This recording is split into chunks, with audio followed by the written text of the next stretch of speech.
হয়তো গরিব গৃহস্থের বউ শাশুড়ির ভয়ে ভেবেই সারা। বেড়ালে মাছ খেয়ে গিয়েছে হেসেল থেকে, এখন দজ্জাল শাশুড়িকে বোঝাবে কি করে। কিন্তু পরীরা থাকতে আবার ভাবনা, ঠিক সময় বুঝে এক জলপরী কোথা থেকে এসে হাজির। কাউকে কাঁদতে দেখলে তো আর রক্ষে নেই। জলপরী বর দেবার ফিকিরেই ঘুরে বেড়াচ্ছিল। গেরস্ত বউয়ের চোখের জল দেখেই দাঁড়িয়ে পড়ে বলে, কাঁদছ কেন গা?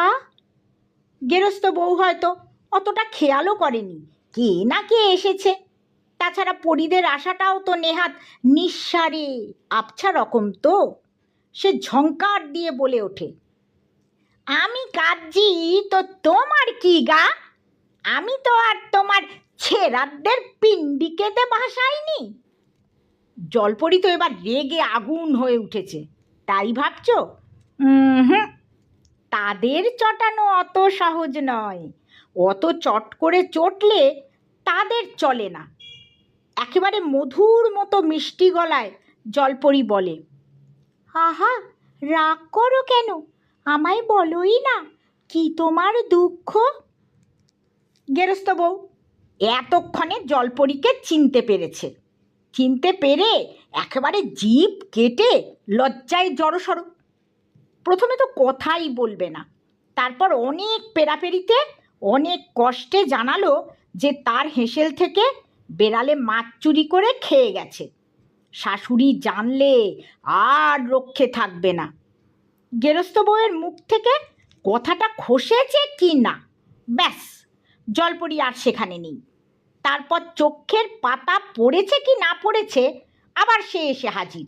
আর হাজির কি শুধু হাতে? মোটেই না, তার সঙ্গে মস্ত একটা, ও মা তাই তো, সঙ্গে মস্ত একটা হুলো বেড়াল। গেরস্ত বউ ফেলফেলিয়ে তাকিয়ে থাকে। জলপরীর মুখে হাসি আর ধরে না। ভাবটা এই আর কি, কেমন বলেছিলাম না আমি থাকতে আর ভাবনা নেই। পরী হোক আর যেই হোক, গেরস্ত বউ আর তোয়াক্কা রাখে না। তার মেজাজ দস্তুর মতো বিগড়ে গেছে। খড়খড়িয়ে বলে ওঠে, বলি কেমন তার পরী গা তুমি? জলপরী বেশ একটু হকচকিয়ে যায়, বলে, কেন?